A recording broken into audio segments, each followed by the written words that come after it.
चुंबकीय फ्लक्स, ये कोई एरिया है, यहाँ चुंबकीय क्षेत्र B है, बल रेखाएं इस पृष्ठ के तल के लंबवत, तो दिशा हो गई पृष्ठ की। समतल एरिया, छोटा एरिया एक सदिश राशि होती है। बी चुंबकीय क्षेत्र यहाँ इधर है, तो अगर ये समतल है तो इस पर लंब ये हो गया, ये एक ही दिशा है, एरिया की दिशा है, और इसी दिशा में अगर चुंबकीय क्षेत्र है तो समझ लीजिए बी और डी के बीच का कोण 0 हो गया। ये जो चुंबकीय फ्लक्स है वो डी एरिया से गुजरने वाला बी डॉट डी होता है। यहां 0 है थीटा, तो बी डी ए कॉस 0 1 होता है, तो बी डी ए। अगर पूरा एरिया ए हो, इसके लंबवत बी क्षेत्रफल, बी चुंबकीय क्षेत्र हो, तो इससे गुजरने वाली संपूर्ण बल रेखाओं की संख्या बी गुना ए होगी, क्योंकि बी जो चुंबकीय क्षेत्र है उसका मतलब ही होता है एकांक क्षेत्रफल से गुजरने वाली बल रेखाओं की संख्या, और संपूर्ण बल रेखाओं की संख्या को चुंबकीय फ्लक्स कहते हैं। अगर चुंबकीय क्षेत्र ऐसे है और समतल ऐसे है, तो एरिया डीए की दिशा ये हो गई, थीटा हो गया, तो B A B dot A मतलब बी ए कॉस थीटा हो जाएगा। तो ये अच्छा, वैद्युत चुंबकीय प्रेरण, फैराडे का ये प्रयोग था। एक कुंडली ली, धारामापी लगाया, किसी चुंबक की आगे पीछे गति कराई, तो क्या होगा, चुंबक के चारों ओर चुंबकीय बल रेखाएं हैं, उसका क्षेत्र है, जैसे इसको आगे पीछे गति कराएंगे तो बल रेखाओं की संख्या में परिवर्तन होगा, चुंबकीय फ्लक्स में परिवर्तन होगा, और इसके सिरों पर एक विद्युत वाहक बल उत्पन्न हो जाता है।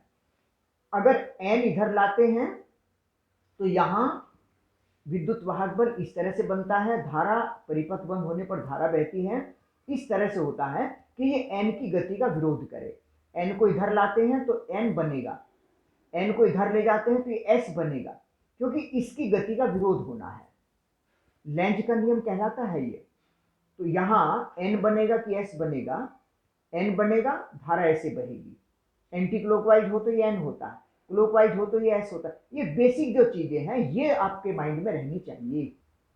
फैराडे के वैद्युत चुंबकीय प्रेरण के नियम है, जब भी किसी कुंडली से बद्ध चुंबकीय फ्लक्स में परिवर्तन होता है तो उसमें एक प्रेरित विद्युत वाहक बल उत्पन्न हो जाता है, अगर परिपथ बंद है तो प्रेरित धारा बहने लगती है। और प्रेरित विद्युत वाहक बल जो इसका विद्युत वाहक बल का मान है वो फ्लक्स परिवर्तन की दर के बराबर होता है। माइनस चिन्ह शो करता है कि प्रेरित विद्युत वाहक बल इस तरह से होता है, या यूं कहिए कि परिपथ बंद हो तो प्रेरित विद्युत धारा ऐसे बहती है कि वो उस कारण का विरोध करे जिसकी वजह से वो उत्पन्न हुआ है। ऐसा समझिए कि the child is father of the man, बच्चा आदमी का बाप होता है।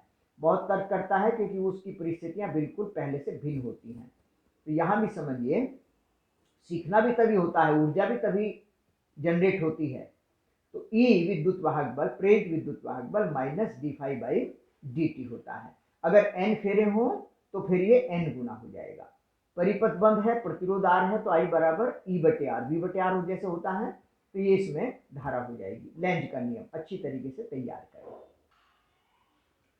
चुंबकीय क्षेत्र क्रॉस के निशान से है, एल लंबाई का चालक छड़ है, लंबाई के लंबवत चुंबकीय क्षेत्र के भी लंबवत छड़ की ऐसे गति कराई जा रही है वी वेग से, क्या होगा। चालक है, मुक्त इलेक्ट्रॉन होंगे, स्थिर धनायन होंगे, लॉरेंज बल हमने पढ़ा था, चुंबकीय बल हमने पढ़ा था, F बराबर QEB sin थीटा।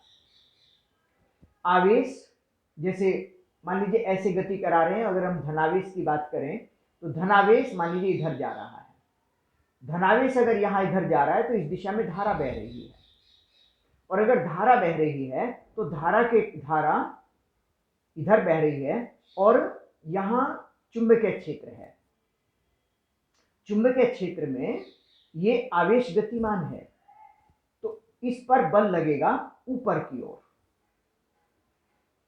चुंबकीय क्षेत्र में F बराबर Q V cross B, V और B, V क्रॉस B, तो इसमें इस दिशा में हो गया, v क्रॉस b की दिशा, f की दिशा हो गई magnetic field Fm, Q V cross b ऊपर की ओर लगेगा धन पर और ऋण पर नीचे की ओर लगेगा ये चुंबकीय बल। ये तो स्थिर है, ये जाने को स्वतंत्र नहीं है, धनायन है। ठोस पदार्थ में निश्चित दूरियों पर क्रमबद्ध सजे रहते हैं, अंतरा परमाणु बलों से बंधे रहते हैं।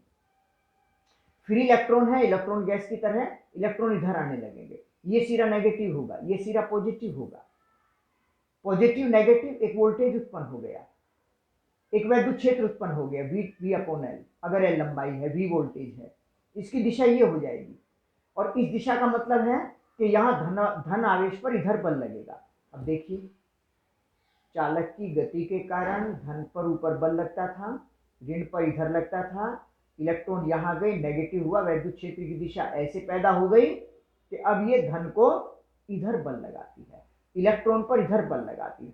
तो पहले गति के कारण हमने ऊर्जा दी, बल लगाया, विस्थापन दिया, वेग चलाया, कार्य किया, वोल्टेज उत्पन्न हुआ, वैद्युत क्षेत्र उत्पन्न हुआ, वैद्युत क्षेत्र के कारण वैद्युत बल लगा और ये चुंबकीय बल की विपरीत दिशा में है।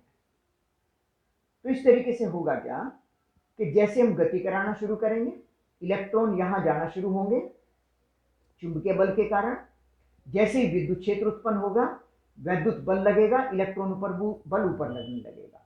अगर हम नियत वेग से चलाना चाहते हैं तब इसमें एक नियत वोल्टेज उत्पन्न हो जाएगा। और कब तक ये इलेक्ट्रॉन जाएंगे? जब तक इधर वाला बल और इधर वाला बल एक दूसरे के बराबर ना हो जाए। तो Fm equal to Fe, Fm है हमारा EVB क्योंकि लंबवत है, और वैद्युत बल है E इंटू ई, दोनों बराबर करेंगे तो V बराबर BVL। ये फ्लेमिंग के दाएं हाथ के नियम से होता है, जो हाई स्कूल में भी पढ़ा होगा। धारा जो फादर मदर चाइल्ड, चुंबकीय क्षेत्र में धारावाही चालक पर जो बल होता है वो लेफ्ट हैंड का रूल होता है फ्लेमिंग का, और ये राइट हैंड का है। अगर राइट हैंड में चालक की गति अंगूठे की दिशा हो और चुंबकीय क्षेत्र नीचे की ओर है, तो इसमें जो धारा बहेगी वो हथेली को धक्का देने वाली दिशा, आवेश धनावेश की गति इधर हो जाएगी। तो इस तरीके से यहां एक वोल्टेज उत्पन्न हो जाएगा, यहां स्वप्रेरण सेल्फ इंडक्शन,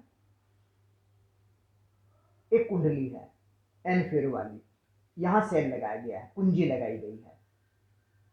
अगर ये कुंजी ऑफ है, कोई धारा नहीं बह रही है, तो यहां कोई चुंबकत्व भी नहीं है। लेकिन जैसे ही हम कुंजी ऑन करेंगे, आवेश बहना शुरू होगा, धारा बहनी शुरू होगी, और धारा बहनी शुरू होगी तो इसमें इसके अंदर चुंबकत्व पैदा होगा, क्योंकि लूप बने हैं, एक सिरा N एक सिरा S होगा। धारा बहने से चुंबकत्व पैदा होगा, चुंबकीय क्षेत्र पैदा होगा, और जब धारा जीरो थी तो कोई चुंबकीय क्षेत्र नहीं था, कोई चुंबकीय फ्लक्स भी नहीं था। और जब धारा I बह रही होगी तो चुंबकीय क्षेत्र भी होगा, चुंबकीय फ्लक्स भी होगा। तो जब धारा जीरो से बढ़कर I तक होती है, इस दौरान इस कुंडली के अंदर चुंबकीय क्षेत्र में लगातार परिवर्तन होता है, चुंबकीय फ्लक्स में परिवर्तन होता है। एक फेरे से बद्ध चुंबकीय फ्लक्स अगर फाई हो, N फेरे हो, तो N फाई फ्लक्स ग्रंथिताओं की संख्या कहलाती है। ग्रंथिताओं शब्द कहिए, ग्रंथिकाओं शब्द कहिए, नंबर ऑफ फ्लक्स लिंकेज, यानी इस कुंडली के अंदर से गुजरने वाला संपूर्ण चुंबकीय फ्लक्स ग्रंथिकाओं की संख्या समानुपाती आई। जितनी धारा ज्यादा प्रवाहित करेंगे उतना ही चुंबकत्व ज्यादा होगा। चुंबकीय आघूर्ण I इंटू ए होता है, NI पूरा हो जाएगा। चुंबकीय आघूर्ण ज्यादा होगा, चुंबकीय बल रेट क्षेत्र ज्यादा होगा। देखो चुंबकीय आघूर्ण क्या है, चुंबकीय क्षेत्र क्या है, इनको अलग अलग जहां ये चैप्टर की शुरुआत में बेसिक आते हैं, सबसे पहला काम होता है इन्हें तैयार करना।